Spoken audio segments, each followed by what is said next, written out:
A continuación, para dar inicio a la exposición, quisiera presentar al expositor que impartirá la sesión de hoy. Su nombre es Leonardo Abarzúa. Es psiquiatra especialista en adultos, Universidad de Concepción. Posee un máster en espectro del autismo UFV, España. Está diplomado en trastornos del espectro autista en niños y adolescentes de la Universidad de Chile. Le damos paso a Leonardo para dar inicio a su presentación. Ya, profesor. Buenas noches a todos, un gusto saludarles. Estoy muy agradado de poder hacer este seminario. Esta temática sobre el autismo en la adultez es una temática que ha existido siempre, pero últimamente está siendo más visible. Yo creo que muchos de ustedes han escuchado el comentario que el autismo está de moda y la idea es que empecemos a desterrar ese tipo de comentarios, que convengamos que lo que está de moda es que las personas se están dando cuenta de lo que realmente siempre han sido, porque hay más información, más herramientas diagnósticas más profesionales, no todavía lo suficiente, pero más profesionales para poder evaluar a las personas. Los medios de comunicación algo más informan, no lo suficiente, y los profesionales están cada vez más interesados en saber. Entonces, eso ha hecho que las personas busquen apoyo, ¿ya? Y se empiecen a identificar con las características autistas y al realizar el diagnóstico básicamente se enteran de lo que han sido todas sus vidas, ¿cierto? Em, Lógicamente no es lo mismo diagnosticar en la niñez que en la adultez, por lo que hoy día me pareció importante hablar de un tema que es sobre el camuflaje social en personas autistas, adultas, ¿ya? Voy a compartir pantalla ahora.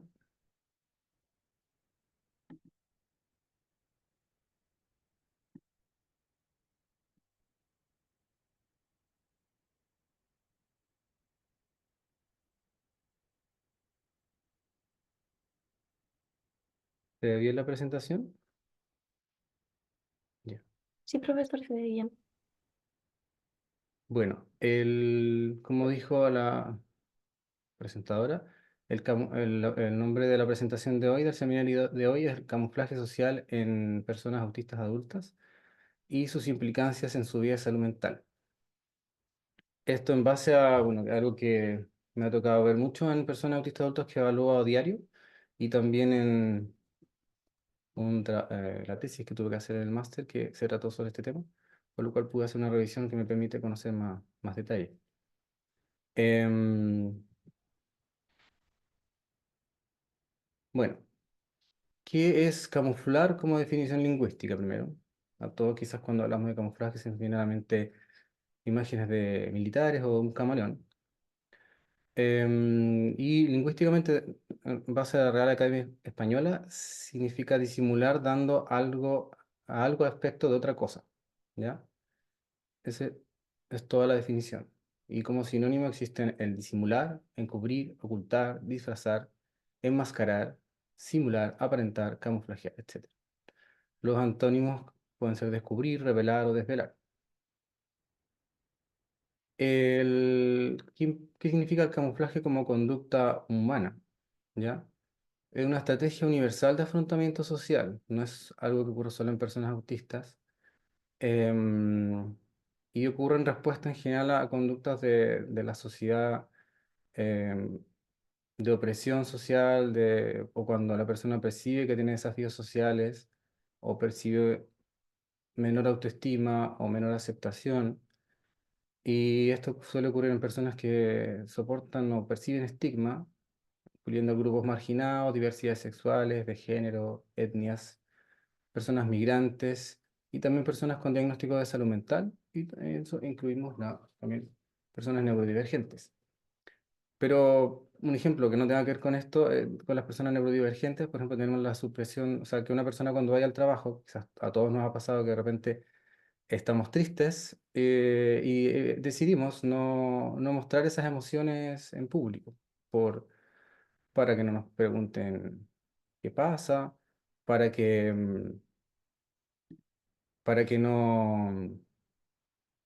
no tener que dar explicaciones o porque no nos gusta que nos vean llorar, por muchas razones, ¿ya?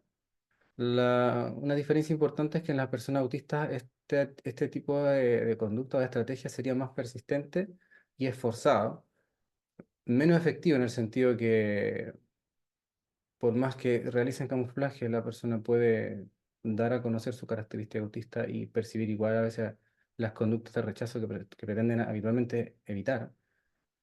Se siente poco auténtico la persona que suele camuflar, la persona autista que suele camuflar, a diferencia de otra persona que no es autista o no es neurodivergente, no necesariamente lo percibe como algo inauténtico, sino como una conducta más de su repertorio de conducta, y las personas autistas suele generar más agotamiento físico y emocional. ¿Por qué se habla de camuflaje en autismo en particular? ¿Ya? Em, si bien las características autistas eh, sabrán ustedes si no les comento, las características centrales están presentes en todas las personas autistas, ¿ya?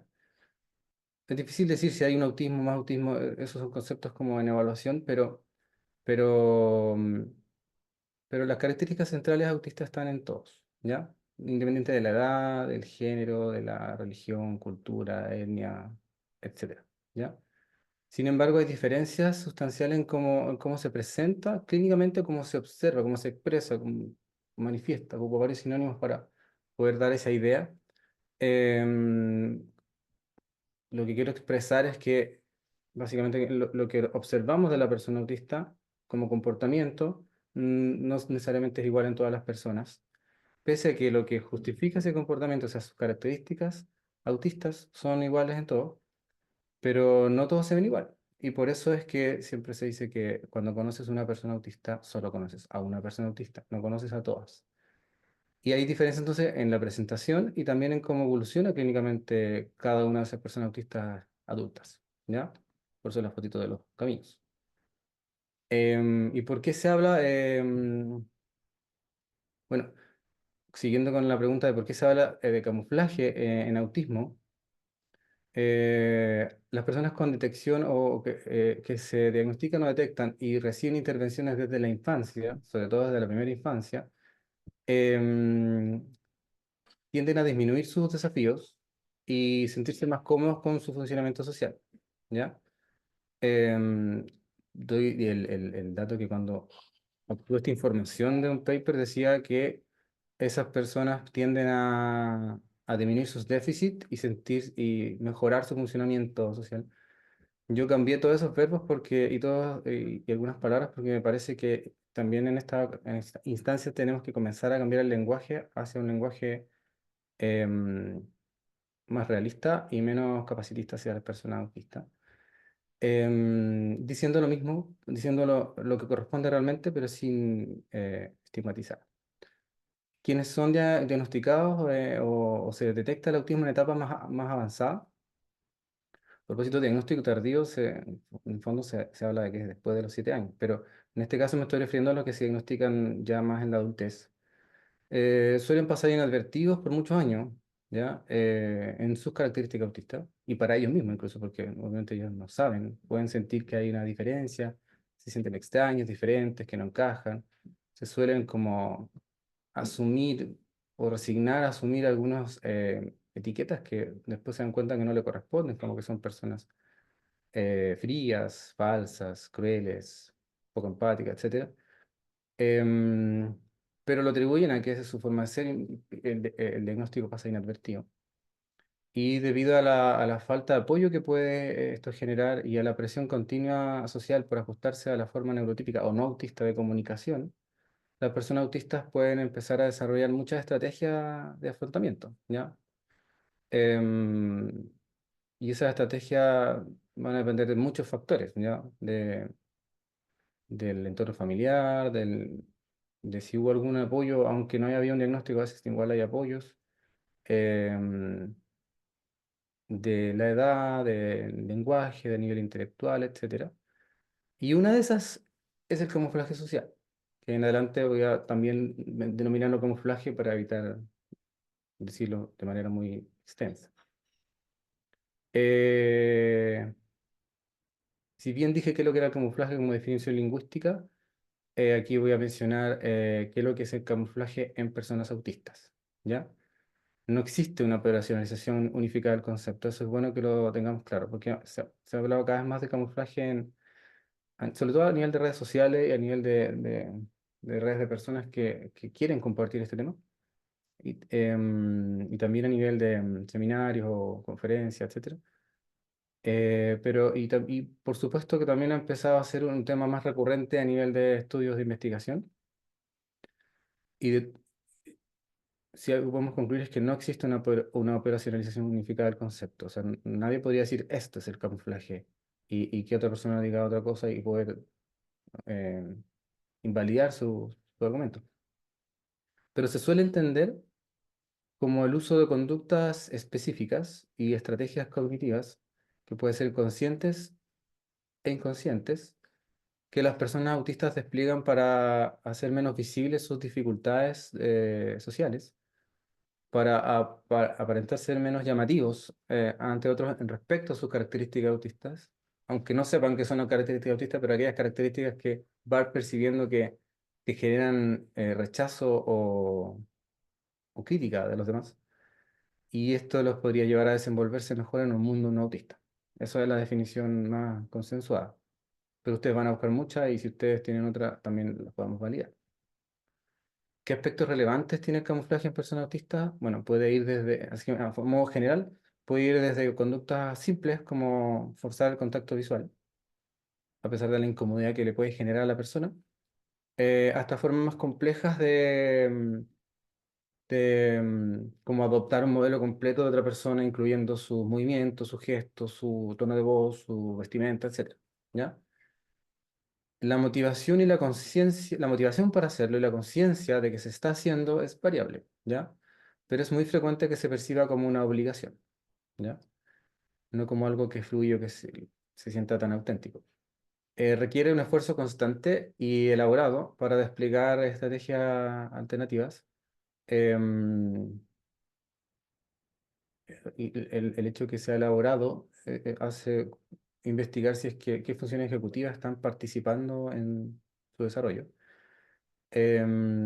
Involucra conductas que pueden relacionarse con interacciones cotidianas, como sonreír, por ejemplo, a pesar de que algo no me cause risa. Y también fenómenos más complejos o más globales, como la socialización del género, o sea, todos los aspectos que implica mostrarle al resto del mundo cuál es mi género, que no necesariamente es algo que sea tan lógico para las personas autistas, sino más bien se lee como un conjunto de normas que tienen que mostrarse. ¿Ya? Y está condicionado por algunos aspectos que pueden ser clínicos como la motivación social, o sea, dependiendo de qué tanta motivación social puede influir en cuánto se puede camuflar, la capacidad que tiene esa persona para imitar, la capacidad que tiene para de autoconciencia, un insight, de darse cuenta de lo que le está pasando o de las dificultades que tiene y la capacidad de reflexión también. Si bien les dije que el modelo, o sea, que no existe una definición operacionalizada y se han intentado hacer algunos modelos, el modelo más aceptado es este, que es de un estudio cualitativo. Ahí está el autor y en la última diapositiva pongo toda la bibliografía. Obviamente se ve muy chiquitito, pero después lo pueden agrandar y revisar si quieren ver algún paper en particular. Y este propone un modelo conceptual en el que se basa posteriormente la creación y validación del cuestionario que quizás conocen, que se llama Cuestionario de Camuflaje de Rasgo Autista o CATQ. Este modelo, que es uno de los más aceptados actualmente, propone que el camuflaje está compuesto de tres componentes, o sea, de tres tipos de estrategias conductuales o cognitivas.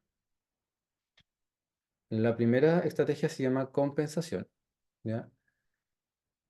Aunque suene redundante, quiere decir que se refiere a la compensación, o sea, que consiste en estrategias usadas para compensar, valga la redundancia, las dificultades sociales y comunicacionales, ¿ya? Y como no existen definiciones más profundas, la mejor forma es mostrar algunos ejemplos, ¿ya?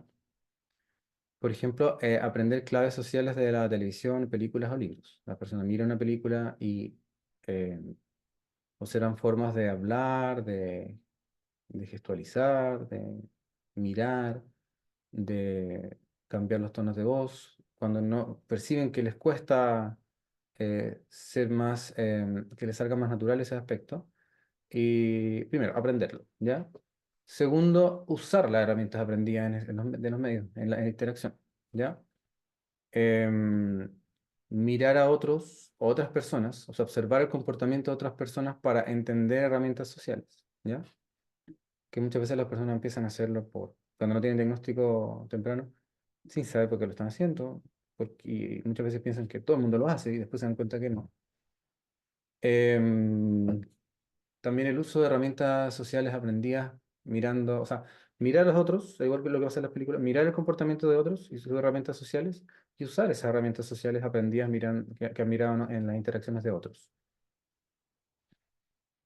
Em, Copiar el lenguaje corporal y expresiones faciales de otros.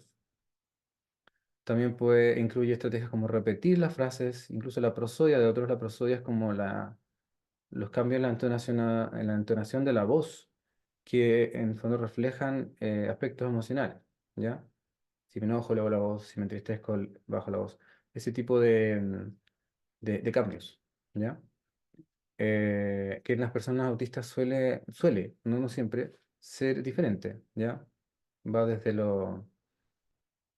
desde una pequeña diferencia que se puede percibir como un lenguaje más, un tono de voz más formal, o a veces un poco monótono, o a veces pueden tener un tono bien peculiar o diferente. A eso me refiero con peculiar. Eh, Como lenguaje similar al español neutro o a otro acento extranjero. O sea, he visto muchos tipos de diferentes cambios en la prosodia en personas autistas, y las personas autistas repiten esos cambios de tono de voz en las personas. También practicar expresiones faciales en lenguaje corporal, incluso frente al espejo. Usar guiones en situaciones sociales. Investigar explícitamente sobre las reglas de las interacciones sociales. O sea, leer, revisar videos y saber mucho detalle, incluso llegando a saber más detalles que cualquier otra persona, como de las microexpresiones faciales, para poder estar atento a lo que sucede en la interacción. Otra estrategia es el enmascaramiento, que es como habitualmente el camuflaje también se conoce como enmascaramiento, pero el enmascaramiento, según este marco conceptual, sería una de las estrategias de camuflaje. El enmascaramiento consiste en estrategias usadas para presentarse como una persona no autista o menos autista ante otros, es decir, para ocultar características autistas, ¿ya?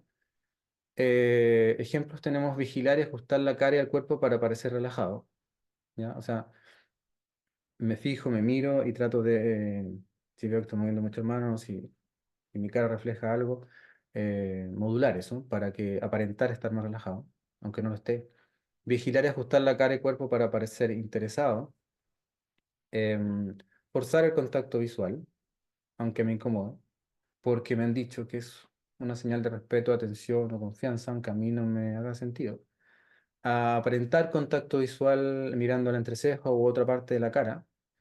Inhibir o ocultar stimming o conductas, también se conocen como estereotipias, pero últimamente se ocupa más el concepto de stimming, que hace referencia a que son conductas autorregulatorias, como muestra el dibujo de abajo. O sea, tienen estos movimientos y quizás se juntan se tocan las manos, se esconde la mano debajo de las piernas. Si están con la pierna, moviendo una pierna, la sujetan para que no se mueva, etcétera. ¿Ya? Poner atención a la cara y cuerpo propio y de los demás en las interacciones sociales. Pensar y estar alerta acerca de la impresión que uno está generando en el otro, lo que obviamente ocupa un tiempo y energía. Aparentar que no existe incomodidad frente a algunos estímulos sensoriales. Ya muchas personas me han dicho que, por ejemplo, van al supermercado y de verdad les molesta mucho algún ruido, se han acostumbrado a no mostrarlo tan explícitamente como cuando ocurre en la niñez, eh, pero por dentro está sufriendo mucho. Pero también eso significa que los demás no empatizan con ellos tampoco, porque no les creen. Y también, por ejemplo, si tienen muchas ganas de hablar de sus intereses, si se han dado cuenta o lo has dicho muchas veces que eso aburre a los demás, o suelen contenerse a hablar de sus intereses, ¿ya? Y otro tipo de estrategia se llama asimilación, que consiste en estrategias usadas para adaptarse cuando ya se está interactuando en situaciones sociales que son incómodas. yo creo que se toman un poco las características, las estrategias anteriores, pero esto es un poco más global. O sea, por ejemplo, sentir la necesidad de actuar, conversar con otros de forma no natural, forzarse a interactuar con otros, eh, pretender ser normal, ¿ya? No poder ser uno mismo mientras se socializa.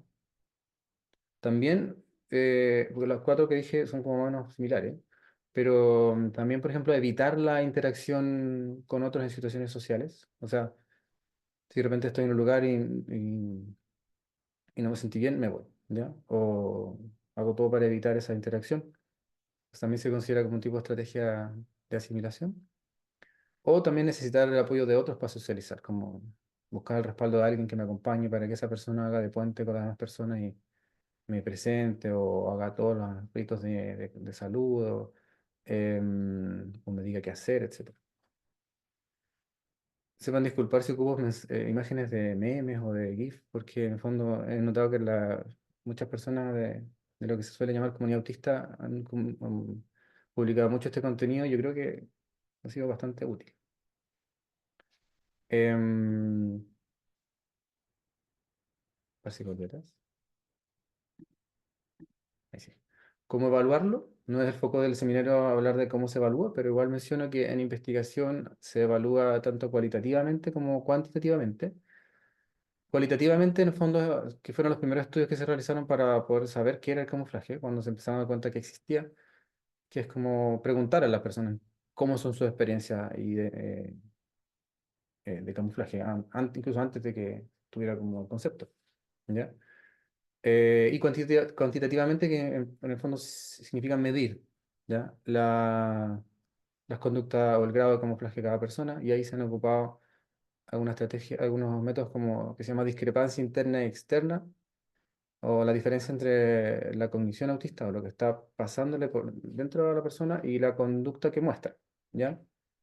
Mide el grado de discrepancia entre eso y eso se denominaría camuflaje. Y el autoinforme o autorreporte que mide uso de estrategias cognitivas de camuflaje a través de la autorreflexión, que son las personas autorreportan en ciertos test cuáles son de esas conductas que se describen en el test son las que ellos realizan, ¿ya?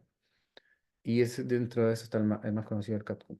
Y en la práctica clínica, la idea es que exista un conocimiento de este tipo de conducta y se haga una evaluación mediante la entrevista para valorar si efectivamente se debe a lo que creo que se debe o es otra cosa.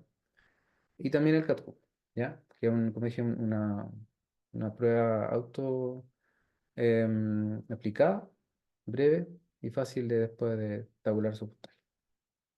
No, no, en sí no hace un diagnóstico, sino que tampoco necesariamente dice que esa persona es autista, sino que dice que esa persona camufla mucho sus comportamientos.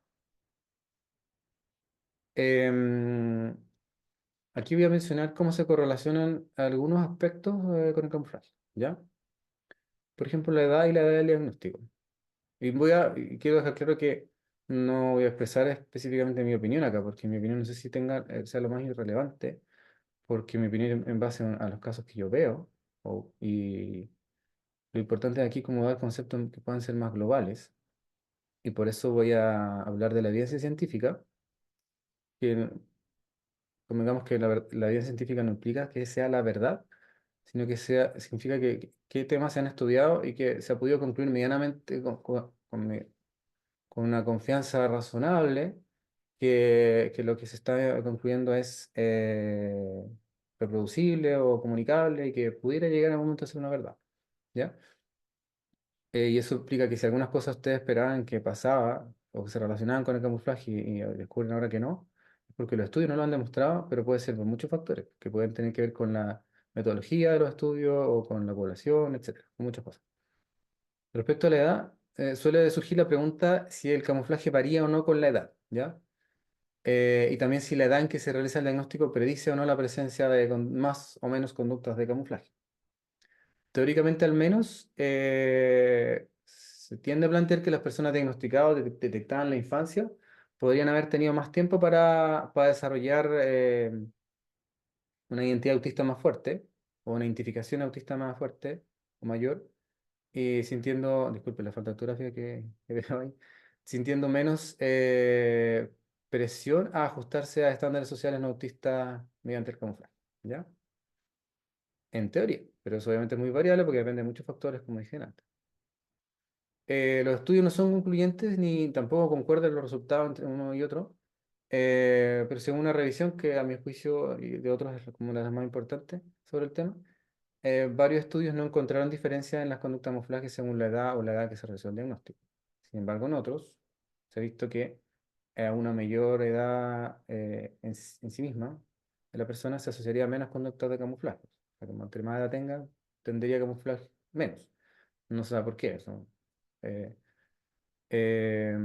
y una mayor edad al momento del diagnóstico con más conductas de camuflaje. ¿Ya? Según otro estudio, el impacto negativo que genera el camuflaje en salud mental es independiente de la edad. ¿Ya? O sea, a todas las personas que camuflan les impactaría de similar manera. Así también hay diferencias en las razones o motivos para camuflar a las personas con diagnóstico en la edad adulta, quienes lo harían principalmente por razones convencionales. Después voy a explicar qué significa razones convencionales. Se han evaluado factores educativos y culturales. Es un estudio, es decir, que no podríamos concluir nada. Otros que estudiantes de ciencias puras, que son como biología, por ejemplo, versus, em, ahí no lo puse, pero versus estudiantes de ciencias aplicadas, ¿ya? En los estudiantes de ciencias puras habría más conducta de camuflaje. Y este grupo le aplicaron una prueba que es de evaluación de espectro autista subumbral, y se mostró que tenían más puntaje. ¿Qué conclusiones sacamos de eso? No lo podemos decir, pero hay personas que tienden a tener más, según lo que estudian, no según lo que estudian, pero según lo que estudian podemos definir que a lo mejor ese tipo de carreras puede seleccionar distintos tipos de personalidad o intereses y eso podría llevar a que haya más personas autistas, por ejemplo. Pero eso es solo una hipótesis. Según otro estudio, un nivel educacional más alto se asoció con más conducta de compensación, ¿ya? Otro estudio buscó la relación entre el nivel educativo con el camuflaje y determinó que no influía en cómo impactaba este en la salud mental. Otro estudio determinó que la mayor carga de salud mental, esto es más cultural, no tiene que ver con el nivel educativo. Es básicamente un estudio, porque no había mucho sobre esto, que comparó aspectos relacionados con el camuflaje entre distintos países, ¿ya? Y vieron que había una mayor carga de salud mental asociada al autismo en Sudáfrica y menor en Estados Unidos. Y en Japón había una menor aceptación externa y personal respecto a características autistas, pero a la vez menos camuflaje también, que el resto de los países incluyeron en el estudio. ¿Por qué? También es lo que está en evaluación. ¿Cómo se correlacionan algunos aspectos cognitivos? No muchos estudios lo han visto, lo han estudiado, pero aquí muestra una revisión sistemática al menos que mostró que no había ninguna asociación entre el camuflaje y el nivel cognitivo, y tampoco la función ejecutiva. Posiblemente algunos postulan que más capacidad de camuflar o de desarrollar o implementar estrategias de camuflaje podría implicar que hay mayor conservación de funciones ejecutivas, pero los resultados no son concluyentes. Un estudio no mostró correlación entre el coeficiente intelectual y el camuflaje. Otro estudio no informó que hubiera una correlación positiva entre el camuflaje y las funciones ejecutivas o la teoría de la mente. Y otro estudio que comparó, o sea, evaluó qué diferencias había respecto a memoria de trabajo y las conductas de camuflaje de las personas, vio que no había ninguna correlación. Como he dicho varias veces, son correlaciones que se han detectado, pero que, como todo lo que tiene que ver con investigación, se tienen que replicar para que pueda considerarse algo que se pueda como ya dar por sentado. Algo que siempre se habla es respecto al género. Em, Veamos qué pasa qué se ha visto, qué se ha evaluado respecto a cómo influye el género en las conductas de camuflaje. Importante decir que en un principio se consideró que el camuflaje ocurría solamente en mujeres, ¿ya? Por lo que los primeros estudios, y estoy hablando del primer estudio de la década pasada, no de antes, solamente incluían a mujeres. Em, pero últimamente las últimas revisiones ya están incluyendo hombres y mujeres y también de otros géneros, ¿ya? La mayoría de los estudios incluidos en varias revisiones sistemáticas mostraron que hay más camuflaje en mujeres y niñas que en hombres y niños, ¿ya? Aunque otros estudios no encuentran diferencias, ninguna diferencia. Pero sí es importante el dato que ningún estudio hasta ahora ha encontrado que el camuflaje sea mayor en hombres, ¿ya? Algunos estudios también muestran que el camuflaje podría explicar parcialmente el aumento de diagnósticos omitidos o tardíos. Bueno, se escribe dentro de una de las razones por las cuales las personas diagnostican tardíamente, entre muchas otras, ¿ya? Que incluyen la falta de conocimiento social sobre el tema, la falta de experiencia de los profesionales, la falta de herramientas diagnósticas, etcétera. El camuflaje podría ser una de las hipótesis que se ha planteado que podría explicar, al menos en parte, por qué ocurre eso. Sí tenemos claros que, a pesar de lo que se podría haber creído o se crea, perdón, el camuflaje no es específico de mujeres, ¿ya? Y de niñas. Las diferencias por género y sexo, digo género y sexo porque uno estudiaron el género y otro el sexo biológico. Entonces se combinan un poco, se mezclan y no. em, Aquí los agrupé en uno solo, aunque obviamente no significa lo mismo. En general, las diferencias por género son pequeñas en los estudios. La cuantificación de las diferencias, por lo que en la vida real las experiencias de niños hombres, de niñas mujeres, de niños y hombres, y niñas y mujeres autistas puede que sean muy similares. Eso también se plantea como hipótesis, ¿ya? Em, los estudios cualitativos, que son los que evalúan como, sin medir, sino como describir lo que le pasa a las personas, suelen mostrar menos diferencias por género, conductas de camuflaje, pero cuando ya se intenta medir con los instrumentos que hasta ahora existen, que es lo que se llama estudios cuantitativos, esos suelen mostrar más diferencias por género o sexo. Los estudios que han incluido en su población a personas no cisgénero, ¿ya? Que no son los géneros tradicionales, en el fondo, no son muchos los estudios que han evaluado esto. Algunos informan que las personas autistas adultas de géneros no binarios se camuflarían más que los hombres, cuando han comparado con hombres. Em, la diferencia con mujeres aparentemente sería menor, pero entre personas de géneros no binarios y hombres sería más la diferencia. Sin embargo, la información, como dije, es poco concluyente hasta ahora, y igual es llamativo que se haya estudiado poco esta población porque, que importante yo creo que evaluar en futuras investigaciones porque en la población autista existe mayor diversidad de género, ¿ya? Por varios factores. Entonces, parece indispensable que se incluya a la población personas de todos los géneros. También habría resultados contradictorios respecto a si el género influye en cómo impacta las conductas de camuflaje en la salud mental de las personas, que después lo voy a mostrar en más detalle. Algunos aspectos neurobiológicos, que tampoco se ha estudiado mucho, ¿ya? Pero puse lo que hasta ahora existe. Eh,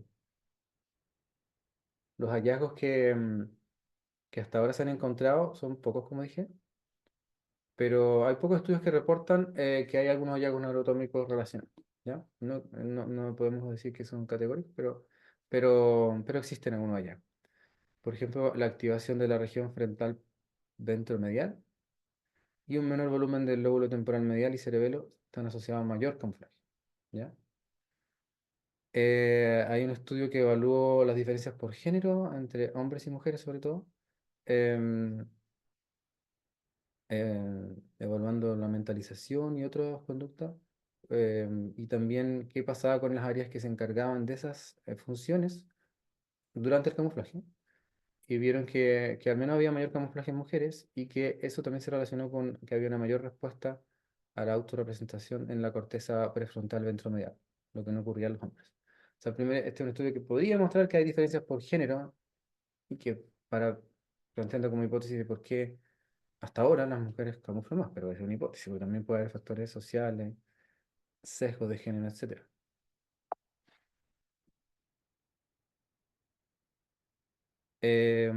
También hay estudios cualitativos, como dije, sí han evaluado hartos motivos para camuflar, o sea, por qué camufla la gente.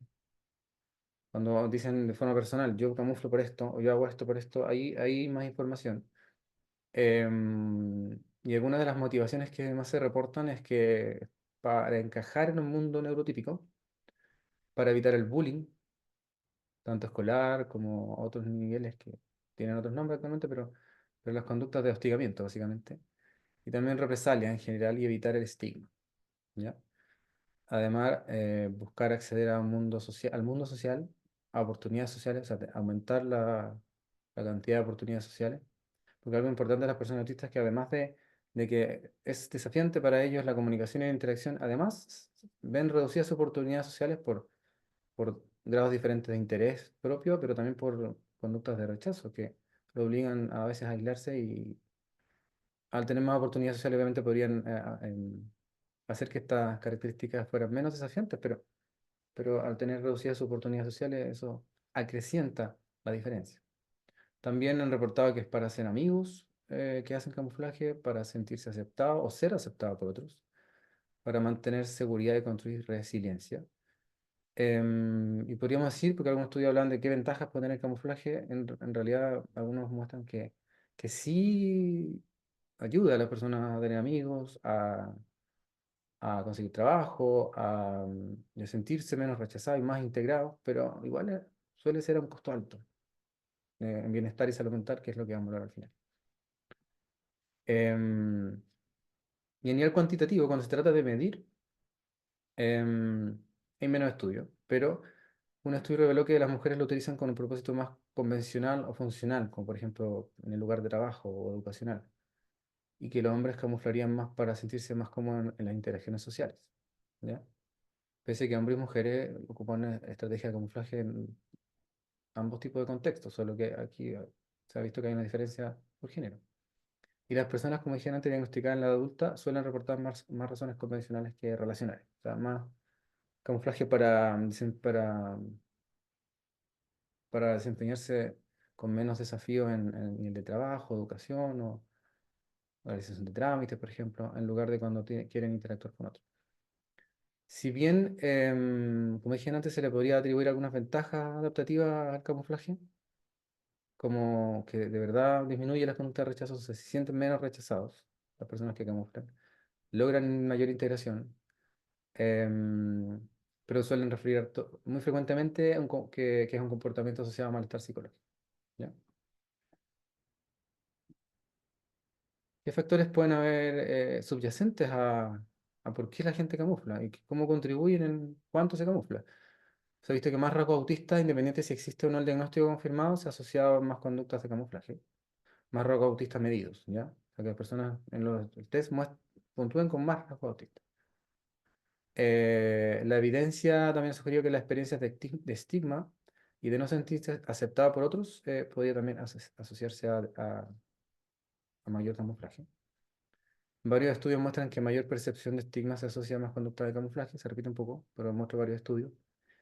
Y también otro estudio muestra que resalta la complejidad de navegar en la identidad autista o de poder lograr una identidad autista cuando uno se camufla, ¿ya? Porque en el fondo uno como que hace dos roles, el rol de camuflar y el rol de ser más auténtico.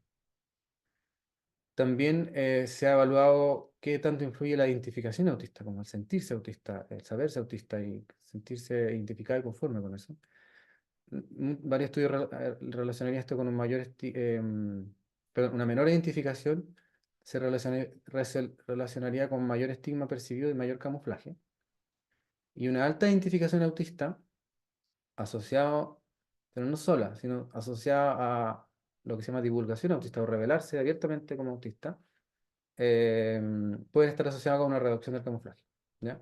Por el contrario, cuando hay igualmente una alta identificación autista, pero sin divulgación, puede incluso haber más conducta de camuflaje, lo que identifica que hay varios factores más involucrados. Las personas autistas que tratan de distanciarse de la comunidad autista, una persona en redes me dijo que es comunidad autista, yo no me siento parte de eso. Bueno, me refiero como a muchas personas autistas que tienen un fin común, no es un concepto ni un grupo armado que, que todos tengan que escribir, pero se refiere como a la gente, a las personas autistas y que también a la activistas autistas, a las redes autistas, etcétera, ¿ya? A eso se le suele denominar comunidad autista. Y las personas que se tratan de distanciar de la comunidad autista son más propensos a camuflar. Cuando las personas se comunican más con personas autistas suelen sentirse más auténticos, menos cuestionados, menos criticados, por ende sienten que pueden ser más ellos mismos. Sin embargo, aquellos con una alta identificación autista y que tienen un fuerte orgullo en la comunidad autista también pueden camuflar. O sea, no es el único factor involucrado. Bueno, ¿y qué impacto puede tener el camuflaje en el bienestar y la salud mental de las personas autistas adultas? En base a lo que hasta ahora se ha identificado, el mayor camuflaje en general determinaría menor bienestar psicológico, incluso cuando hay una mayor conexión con la comunidad autista. El estigma afectaría el bienestar psicológico también, pero en forma directa, aunque no haya camuflaje, y también indirecta mediada por camuflaje. O sea, mayor estigma por sí solo implica menos bienestar y mayor estigma se asocia también a mayor camuflaje y eso también a menor bienestar. Em, Hay estudios que muestran que a mayor camuflaje hay menor salud mental global, mientras otros muestran que esa asociación es más moderada. Y en algunos casos se determinó que hay un impacto directo del camuflaje empeorando la salud mental. Y en otros casos se ve que puede ser más indirecto, mediado por otros mecanismos o factores subyacentes, como por ejemplo, que si el camuflaje se asocia más de regulación emocional, o mayor estrés percibido, o mayor efecto negativo, o más roca autista. En esos casos el camuflaje estaría directamente generando, o impactando negativamente la salud mental. Eh, un estudio muestra que más camuflaje se asocia de forma directa e indirecta a mayor sintomatología ansiosa y depresiva. Y en esta asociación parecería estar bien involucrado cuando hay más desafío en la regulación emocional y cuando hay niveles más altos de estrés percibido. ¿Ya? Un estudio también muestra que el camuflaje se relaciona con más síntomas de ansiedad generalizada, depresión, ansiedad social, aunque esta asociación estaría en pequeña medida más allá de la contribución que podían dar otros factores. Porque los estudios a veces como por distintas metodologías pueden diferenciar cuánto contribuye cada factor. Y el impacto del camuflaje en estos diagnósticos, en la presencia de estos síntomas diagnósticos, sería un poquito mayor que lo que contribuyen los rasgos autistas y la edad. O sea, no es tan significativo. Según otro estudio, el camuflaje predice con más fuerza ansiedad generalizada y social que depresión, ¿ya? Pero incluso otro estudio mostró que el camuflaje no se asocia con la ansiedad social. Entonces, estudio por estudio no podemos concluir nada, pero cuando vamos sumando vamos sacando un poco más de conclusiones, ¿ya? Y los estudios que evalúan esto son recientes, los últimos 5 años. Otro autor o grupo de autores pesquisó porque pensaron que la aceptación personal o sentirse aceptado uno mismo o por los demás se podría asociar a más conducta de camuflaje, pero mostraron que no. Pero sí que la aceptación personal y externa se asocia directamente con más ansiedad y depresión. Y otro estudio mostró que una mayor identificación autista, esto se repite un poco por lo que mostré adelante, se relaciona con menos camuflaje y también con más bienestar psicológico. Se plantea que la relación entre el camuflaje y las dificultades de salud mental puede estar más relacionada con las creencias de los individuos de que necesitan camuflar su autismo en lugar de su capacidad para hacerlo. Pero aún no hay estudios que puedan como asegurar que, que la interacción que exploren la interacción entre las dificultades de salud mental, las conductas de camuflaje y qué tan eficaz es el camuflaje. ¿Ya? Uno podría decir que si algunos camuflan en unos contextos o en todos los contextos o solo en algunos, podría haber una diferencia en cómo impacta la salud mental, pero un estudio mostró el, que no habría, que no influiría, o sea, el impacto es igual si la persona camufla siempre, como aquellas que camuflan solo en algunos contextos ambos patrones pueden ser igualmente estresantes por distintas razones, ¿ya? Em, y solamente las personas autistas adultas que camuflan menos son las que tendrían mejor salud mental. Entonces esto hace pensar igual, aunque no hay nada tan concluyente, pero si pudieran haber, potenciarse, promoverse alternativas conductuales al camuflaje. Una de las que más se plantea es reformular la comunicación, o sea, que en cada contexto de interacción se reencuadre la situación y uno exponga cuáles son sus propias necesidades, vulnerabilidades y legitimándolas. Por ejemplo, decir, no entendí lo que dijiste, podrías decírmelo directamente. No entiendo por qué se ríen y que eso pudiera estar validado y sentirse más auténtico y que eso no genera un impacto, una molestia en los demás. También algunos canales alternativos de comunicación, pero también tiene que ver mucho con los demás, no solo con las personas autistas. Pues, habría que asumir que hay un problema de doble empatía, o sea, las dificultades de comunicación no son solo de las personas autistas, sino que entre las personas autistas y las personas no autistas. Porque cuando entre personas no autistas se ven menos desafíos y entre personas autistas también se ven pocos desafíos. El problema está cuando hay interacción entre personas autistas y no autistas. Y como las personas autistas son minoría, tiende a considerarse eso como el problema. Entonces es importante erradicar el estigma y la actitud opresivas para poder empoderar a las personas autistas en este camino de bienestar social. Conclusiones y desafíos futuros, entonces, importante decir que el camuflaje social existe, pero es un concepto reciente y aún no operacionalizado completamente. Su implementación depende de varios factores, no del todo esclarecidos aún. Sería más frecuente en adolescentes y adultos que en niños, pero su desarrollo puede comenzar en la niñez. Yo he visto personas que empezaron a implementar estas conductas desde los 5 años, por ejemplo, obviamente sin saber por qué lo hacían. ¿Habría una influencia de género? Por alguna inclinación hasta ahora en la evidencia hacia una mayor frecuencia e intensidad en mujeres, pero ocurre en todos los géneros, no es un fenómeno exclusivo de las mujeres. Em,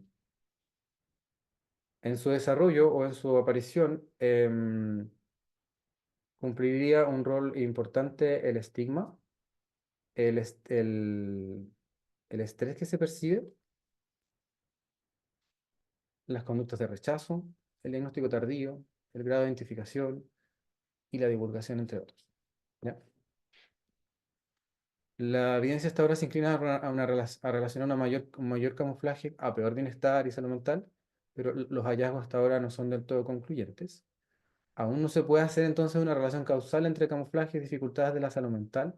No podríamos plantear categóricamente que más camuflaje es la causa de los problemas de salud mental que sabemos que es mayor en personas autistas, porque hasta ahora se han hecho solamente estudios transversales que toman una foto del momento actual y no estudios a largo plazo.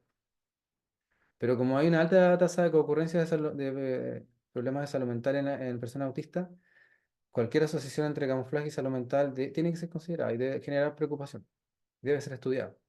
Pero, aunque es una conclusión habitual en este tipo de seminarios, estudios, obviamente hay que decir que se requiere más investigación y metodologías que permitan que estos hallazgos sean más concluyentes. Si bien camuflar puede contribuir a percibirse más integrado o menos rechazado, en la práctica clínica se suele asociar más cansancio y ansiedad, por lo que surge la necesidad de buscar comportamientos alternativos al camuflaje, pero no hay evidencia al respecto de cómo se debe hacer eso. Pese a que muchos adultos sienten alivio al ser diagnosticados y saber que camuflar es una estrategia y no una regla, al dejar de camuflar puede haber un duelo, porque dejan de ser lo que creían que eran. Hay personas que dicen, yo pensé que era esa persona y ahora no soy, ¿ya? No soy lo que camuflaba. Muchos no quieren seguir camuflando después de saber esto y les puede costar volver a hacerlo después, como que ya no quieren hacer ese esfuerzo. Y pasa mucho que a veces pueden sentir que no tienen estrategia alternativa y pasar por periodos en que están más inactivos o no se sienten tan bien necesariamente. Una mayor identificación autista sí suele contribuir a disminuir el camuflaje, pero es importante saber que descamuflar no es fácil, que forzar así, como profesional de la salud mental o como personas cercanas, forzar a que las personas autistas descamuflen, eso no es un concepto que existe, yo lo puse entre comillas porque no existe como tal, pero forzar a que personas descamuflen o desenmascaren, no impresiona ser una actitud responsable porque la idea es que tenemos que ofrecerle qué hacer para que ese proceso de identificación y de disminuir el camuflaje vaya yendo asociado a otro tipo de estrategias que le permitan tener una mejor calidad de vida, pero no hay estrategias terapéuticas estandarizadas hasta ahora para hacerlo, aunque su abordaje debiera ser siempre, y su abordaje siempre debiera ser supervisado por profesionales con formación y experiencia en autismo en la adultez, idealmente en contexto de un equipo multidisciplinario. Y en este concepto de equipo debiera, como nuevo paradigma, siempre tenerse en cuenta la opinión de las mismas personas autistas. Muchas gracias. Ahí tengo mis redes sociales, principalmente mi Instagram, en que publico harto material, o lo que más puedo sobre contenido actualizado de autismo. y después viene la bibliografía para que después, si alguien quiere revisar.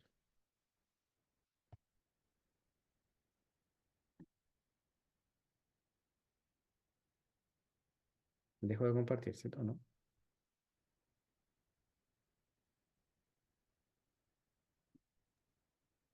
Sí, profesor. Ahora es la ronda de preguntas, así que las personas que quieran preguntar algo levantan su manito y por orden le vamos activando el audio para que puedan hablar. La manito tiene que levantarla así en el icono, ¿no? No Sí, sé. Ahí- no sé quién estaba primero, si A lo mejor no puede María. levantarla y quizás hay que cuidarla después, considerarlo igual. Sí. Voy a ver lo que yo veo como orden aquí, no sé si Sí, ya usted lo... elige quién. Marigen. Ya, ahí le activa el audio. Buenas noches. Buenas noches. Eh, Muy interesante el tema. Mi consulta es la siguiente. ¿Qué tanto camuflaje podrían tener personas neurodivergentes, pero que no necesariamente sean autistas? Sí, bueno, si bien la revisión la hice principalmente en personas autistas, se ha estudiado si ocurre en otras personas con otras neurodivergencias, pero la información es aún menos concluyente, ¿ya? Pero sí hay conductas de camuflaje en personas con déficit atencional, ¿ya? Con altas capacidades, eh, con trastorno de desarrollo del lenguaje, pero sí como que tanto en comparación con el autismo no es algo que esté cuantificado, pero sí es algo a considerar. Lo que sí se ha visto que en personas autistas suele ser más agotador, ¿ya? Porque suele ser mucho más disonante con la identidad que en otras personas. Gracias. A ti. Melissa Canelo.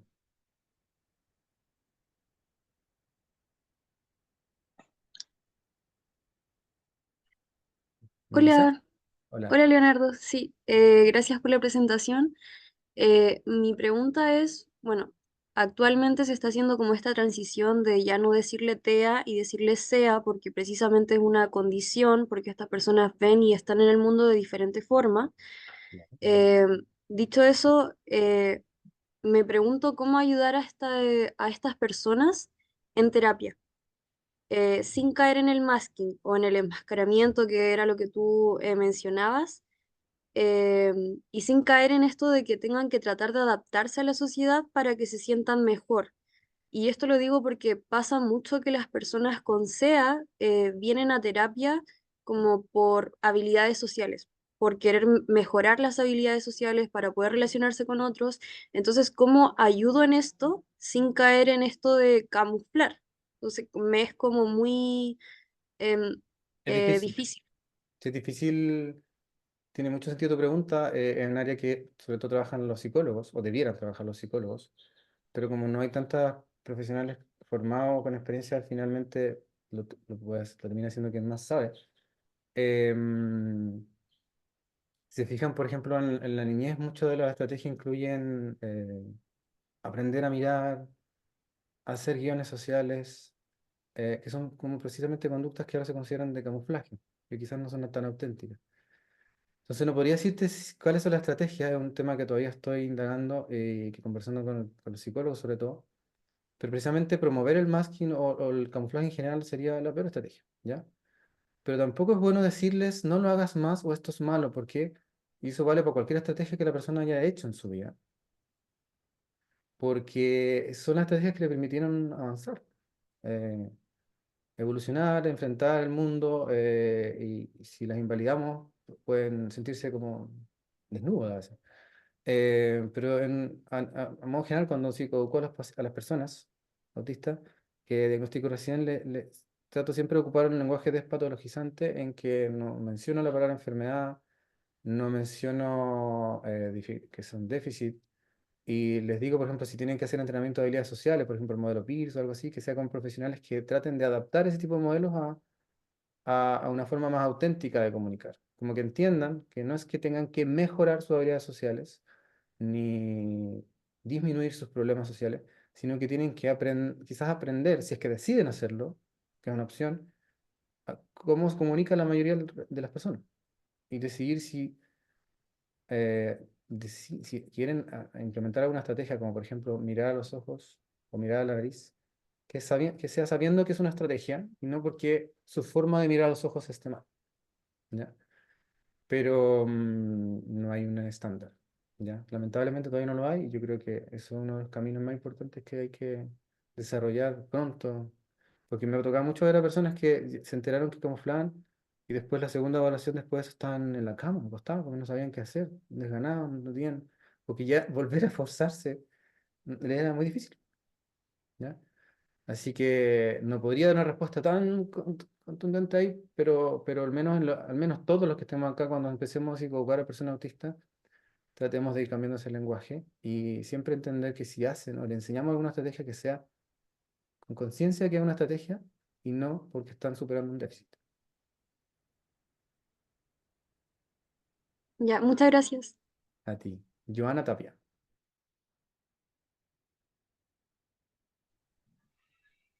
Buenas noches, ¿me escucha? Sí, Hola, buenas noches. Bueno, yo soy eh, una persona dentro del espectro del autismo y me ha llamado mucho la atención el hecho de que siempre me consideraron una persona rumiante, lo cual no entendí y me cuesta como entenderlo. Eso me llevaba a que igual tenía complicaciones y muchas discusiones con las personas, al menos con algunas que no entendían esto. Ni yo lo entendía porque fui diagnosticada tardíamente. Y el problema mío, digamos en sí, que me frustro demasiado cuando encuentro una injusticia social. Y el hecho de lo que usted hablaba recién, el, nuestros padres antes siempre nos decíamos que el mirar a los ojos era como siempre era como el respeto hacia el resto, el que no miraba a los ojos era el que siempre escondía algo. Entonces era como siempre estar mirando a la persona y era como desgastante, pero era como, no sé, era como ponerse un disfraz encima de otro y cuesta mucho, o sea, ¿cómo podríamos nosotros abordar eso para que no nos cataloguen de personas problemáticas o de personas que somos sin filtro? Al menos yo, que yo llego y tengo ese problema de que no tengo filtro en decir las cosas. Las digo nomás, si les gusta bien, si no, también bien, pues, no me complica la existencia. ¿Cómo podríamos nosotros salir de también eso? tiene que ver con un cambio social gigante, que como todo cambio social lo hace gradual y no nos podemos como asumir que lo vamos a conseguir ahora. Entre más se divulgue sobre este tema, más vamos a influir, ¿ya? Entre más se normalice que existen personas autistas y cómo son las personas autistas y la variabilidad que tienen entre sí, más las conductas autistas son válidas en sí mismas. No estamos hablando de lo que les genera problemas a las personas autistas, como cuando tienen mucha irritabilidad, impulsividad o consciente. No, me refiero a este tipo de cosas cotidianas, como no me gusta esta comida, me gusta hablar de esto y no de esto otro, prefiero hablar directo. Quizás no te voy a llamar por un tiempo y no es porque no te quiera, sino porque no me nace y después si te llamo sigo queriéndote. Em, la idea es socializar cada vez más a todas las personas de que esas conductas son otro tipo de conductas y no son anormales, pero los cambios culturales generan mucha resistencia. Entonces, se va a demorar mucho tiempo y hay lugares en que va a ser mucho más lento aún. Em, pero así que el cambio nuevamente le toca un poco más a las personas autistas. Pero no en el sentido que tengan que adaptarse y acostumbrarse a los demás, sino que empiecen primero a hacer un proceso de identificación bien supervisado, ojalá por un psicólogo, y ojalá también tener terapia ocupacional, ojalá tener todo, fonoaudiología, psicopedagogía, etcétera. Pero que en ese proceso vayan primero haciendo un proceso de identificarse a sí mismo, de cómo es el autismo que tienen, o de cómo son sus características autistas, después empezar a educar a su entorno, y que los profesionales también colaboren en eso para que de a poco empiecen a comprender que estas diferencias son solo diferencias y empiecen a dejar de insistir, al menos los familiares, los cercanos, las parejas, los amigos, dejar de insistir en cambiar a la persona autista, ¿ya? En las cosas que no requieren cambio. Si de verdad sería tan fácil más la vida para una persona que siempre ha coleccionado piedra, y que nadie le dijera nada sobre eso, que no molesta a nadie, o que no le gusta la comida y da lo mismo, que no le gusta una comida, sería mucho más fácil aceptar eso, pero lo que me fijaba es que cuando se trata de educar a familiares va a haber una resistencia, ¿ya? Los padres, sobre todo, experimentan más duelo que los mismos hijos, o a veces culpa, o a veces invalidan este tipo de áreas. Entonces, es un proceso que conviene ser como con expectativas ajustadas de lo que pueden hacer los demás, pero yo creo que principalmente hay que intervenir el entorno más cercano y seleccionar a las personas con las que uno se quiere relacionar, seleccionar los entornos, seleccionar los lugares, aprender a no ir a un lugar si no me gusta, porque sí, em, y empezar a ser más auténtico, de poco, ¿ya? Espero haber medianamente respondido a la pregunta. Fabiola. Ay. Hola, primero agradecer sus palabras, su presentación, todo. Me hace mucho ruido, soy una mujer autista de 45 años, diagnosticada a los 43 años, 11 meses. Y en estos años, 8 meses, ha sido complejo, difícil. En mi punto de vista, y recién lo puse en el chat, el camuflaje a mí ha sido lo terrible, terrible.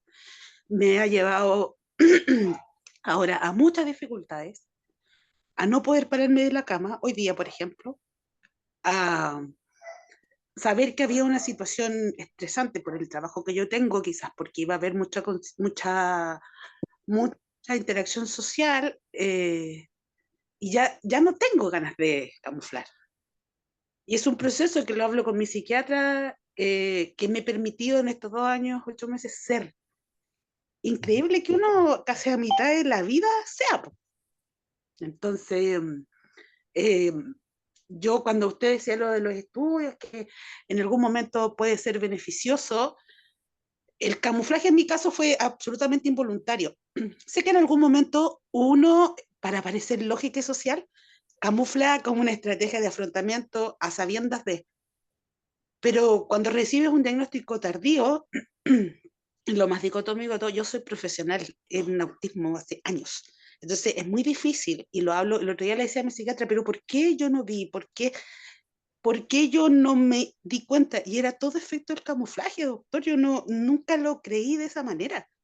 Eh, es una ceguera que no te permite avanzar y reconocerte porque es un personaje que uno tiene y lamentablemente, tal como usted lo dijo, cuando va asociado con otras cosas, lleva un cansancio físico que a uno le duele la vida. Le duele desde la punta del pelo hasta la punta de los pies, y agradezco también el llamado que hacen los profesionales que nos acompañan en este camino a no tratar de cambiarnos. O sea, ¿a quién le molesta que si yo hago algo o no hago algo mientras no pase a llevar a los demás? O sea, yo no tengo por qué mirar a los ojos, porque a mí eso me perturba. Y ahora, bueno, me di cuenta hace mucho tiempo que yo miro la frente, pero muchos profesionales, o que también hablaban ahora en el chat del CEA, del TEA, o sea, a veces con tanta propiedad hablan por ser profesionales, pero se tienen que acercar a nosotros. Nosotros nos identificamos como personas autistas, independiente de la nomenclatura, y la verdad es que, como siempre se ha dicho, nada de nosotros sin nosotros, así que vuelvo a agradecer sus palabras porque denota mucho el respeto que nos tiene a todos y a todas. Gracias. Intento tenerlo siempre y obviamente me voy a equivocar en el camino porque no nos forman, no me formaron para ser de autista un adulto, yo lo hice por voluntad propia. Y obviamente de quien yo aprendo, de quienes yo sé lo que sé de autismo es de las personas autistas, ¿ya? Porque si yo busco descripciones clínicas del autismo en adulto no encuentro casi nada, y esto lo sé de las personas autistas, ¿ya? Por eso la importancia de hacer este tipo de seminarios, el diplomado de ADIPA, un curso que también nosotros vamos a implementar pronto sobre características clínicas, em, y hablar siempre con personas autistas para poder hablar con propiedad. O sea, de la frase esa que tú dices de hablar nada más de autistas sin autistas es la que debiera ser la norma. Y eso obviamente hay gente que no le gusta, pero tendrán que empezar a acostumbrarse. Así que muchas gracias por tu testimonio. Creo que por tiempo, yo no me corresponde esto, pero creo que hasta Marta va a hacer la última pregunta. Después, si hay más, por tiempo no podríamos. Pero ahora, Fran Arredondo. Y la idea es que, por favor, si sean Hola, preguntas para que todos puedan preguntar y así después pasen a la actividad del sorteo. sí, o sea, son dos cosas. Uno, agradecer, también soy autista, diagnosticada de adulta, con 2 hijos también neurodivergentes. Y estas actividades ayudan a los profesionales y también a nosotros como adultos a entender que lo que nos pasa es normal, que nuestros miedos son miedos de muchos y, y que el camuflaje no es una parte de uno, sino que una forma de reaccionar.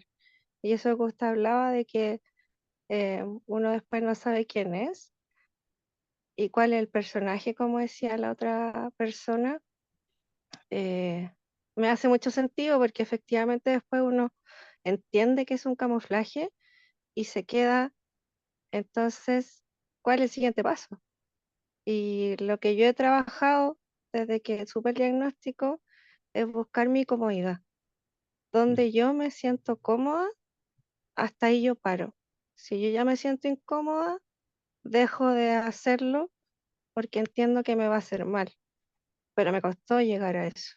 Entender que era válido no sentirme bien y no forzarme por situaciones sociales, familiares o emocionales.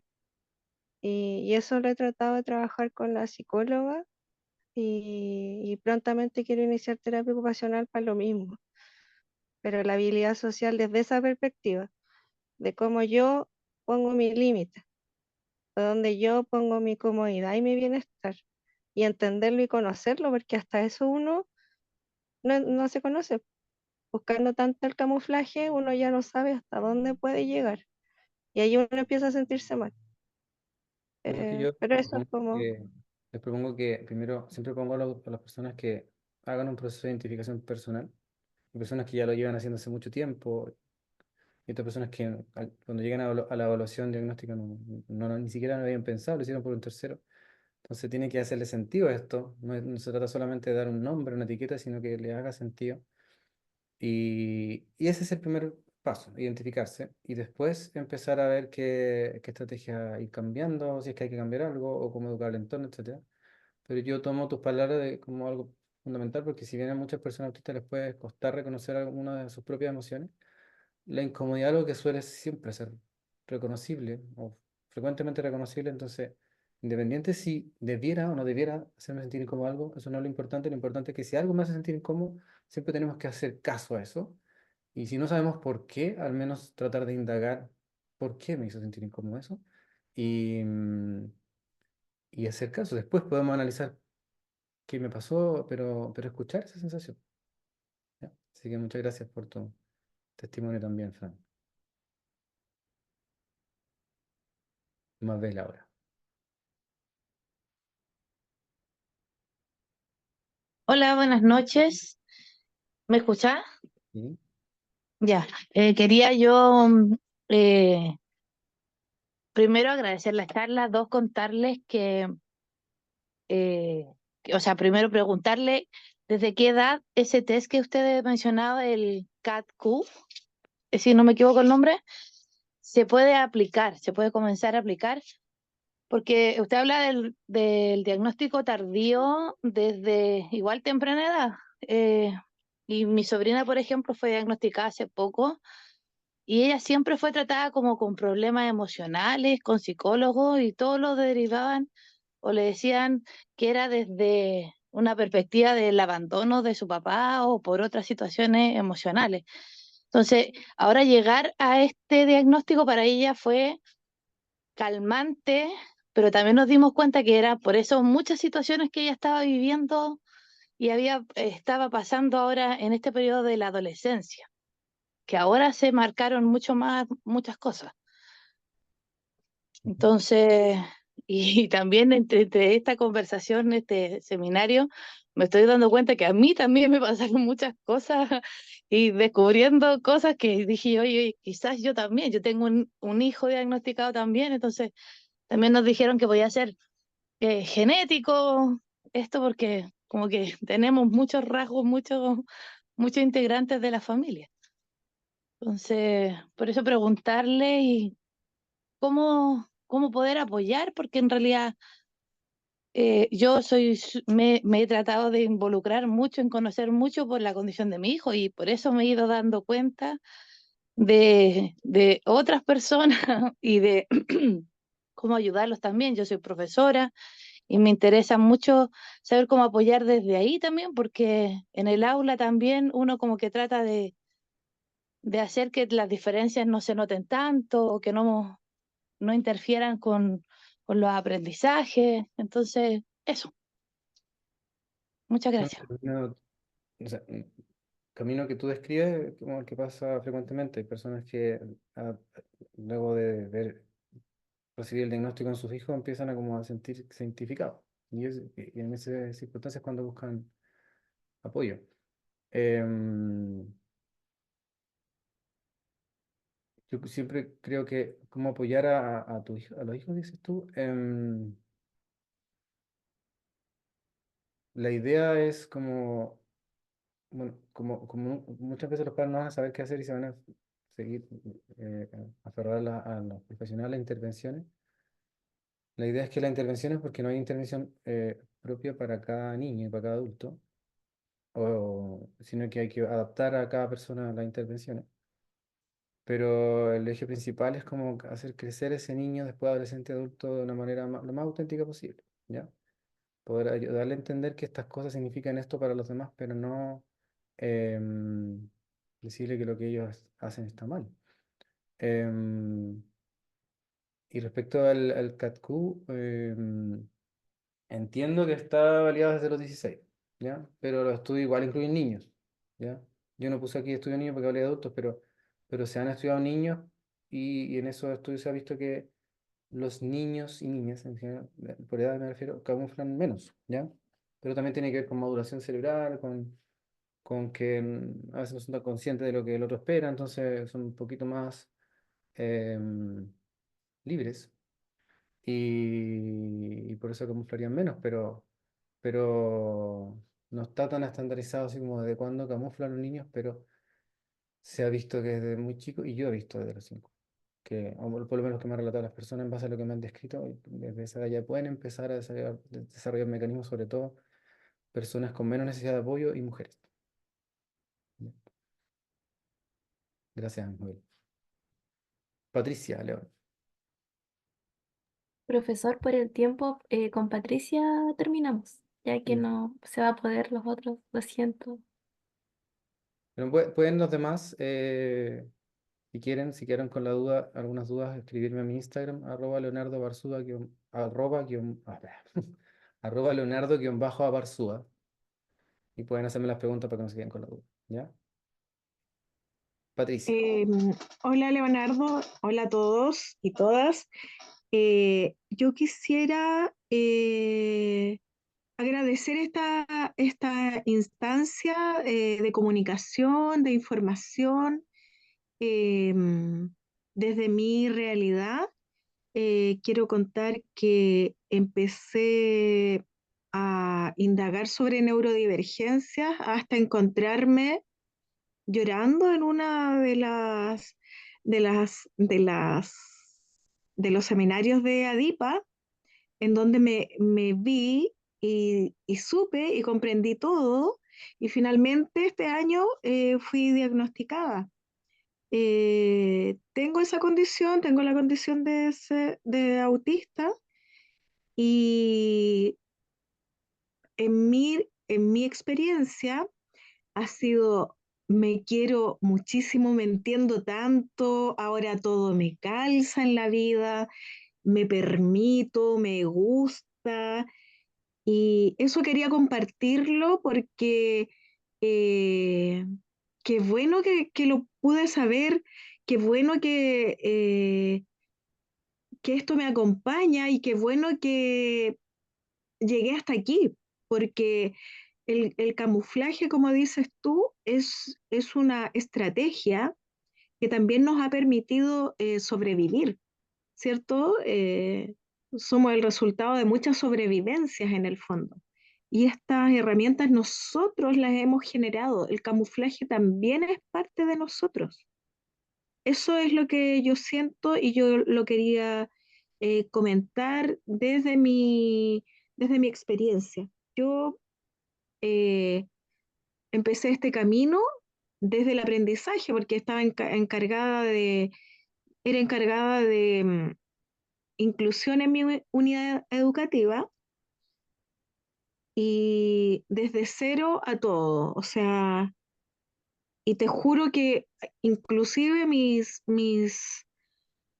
dolencias físicas eh, las entiendo y me he ido mejorando físicamente. O sea, ya sé qué es lo que me satura, ya entiendo, ya comprendo, ya estoy súper situada y creo que el camuflaje para mí fue mi gran aliado de llegar hasta hoy día. Tengo 53 años, estoy casada 2 veces, tengo hijos, tengo un nieto y estoy feliz, sigo estudiando y eso. ¿Qué? Me siento muy positiva y muy alegre también con esta realidad que por fin puedo vestirme de esto, lo puedo reconocer y lo acepto. Eso era lo que quería comentar y gracias por el espacio para poder contarnos las cosas eh, y poder aprender también. Eso. Gracias a ti también. Bueno, sí, sí. En general, cualquier estrategia, incluso las que considero más lesivas, como las autolesiones, por ejemplo, me refiero a cualquier persona, son estrategias que las personas ocupan y que en ese momento no tuvieron otra, que puede generar hasta calma. Y en terapia o al conversar con personas autistas y no autistas, la idea es como validar la estrategia, solo que asumir qué costos puede tener esa estrategia y enseñar eso, ¿ya? En el caso del camuflaje, yo también concuerdo contigo, o sea, no puedo no concordar si es tu experiencia además, ¿cierto? Em, que primero es una estrategia de sobrevivencia principalmente, ¿ya? Y que es válida, ¿ya? Pero, y ayuda a las personas a efectivamente disminuir rechazo y generar más redes, pero trae todas estas consecuencias. Entonces, ante la ausencia de otras estrategias que pueden aprender la persona autista o que las intervenciones generen, la persona autista consciente e inconscientemente empiezan a desarrollar este pool de comportamiento y que generan menos sufrimiento en algún área, pero cansa mucho, da mucha ansiedad, menos depresión, pero igual puede haber depresión y otros tipos de eh, reacciones afectivas que incluso la comunidad autista ha dado nombre, como burnout autista, meltdown, shutdown, inercia autista y otros conceptos que están apareciendo y validándose. Y repito, y tomo de base tu ejemplo de que el proceso de identificación, ya sea solo personal o supervisado, y ojalá supervisado, tiene que existir, ¿ya? Para que esto me haga sentido y de ahí yo empiezo a autoaceptarme, a quererme, a cuidarme más, sobre todo. ¿Ya? Yo creo que ese es el concepto, uno de los conceptos principales de que uno de los ejes principales de intervención en personas autistas una vez que reciben el diagnóstico, sobre todo en la adultez, es que aprendan a cuidarse, porque están muy desacostumbrados a cuidarse, están muy acostumbrados a aparentar y complacer muchas veces, o solo evitar rechazo y crítica, pero a costa de mucho falta de cuidado personal. Y eso es uno de los ejes principales de la intervención. Así que muchas gracias.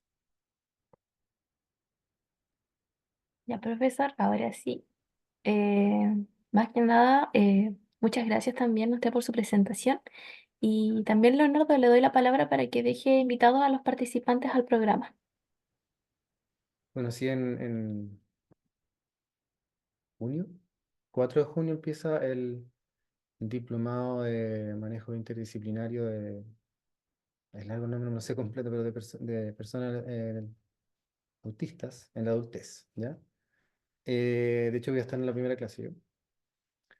Se va a navegar entre la fisiopatología, la historia, un poco las causas al principio sobre todo, pero también sobre todo lo que más se va a abordar es aspectos clínicos, desde las características clínicas, van a haber incluso módulos prácticos, también respecto al diagnóstico, se va a hablar de neurodiversidad, de, de conceptos tanto antiguos como más modernos y validados actualmente, y varios módulos relacionados con distintas áreas de evaluación, desde las áreas y también desde las profesiones como psicología, terapia ocupacional, fonoaudiología, etcétera, y áreas de intervención para que las personas que concreten el diplomado puedan... o sea, nadie puede decirse experto con alguien, con algún título en particular, eso lo da el tiempo, pero sí claramente van a terminar mucho más preparados para abordar a personas autistas adultas.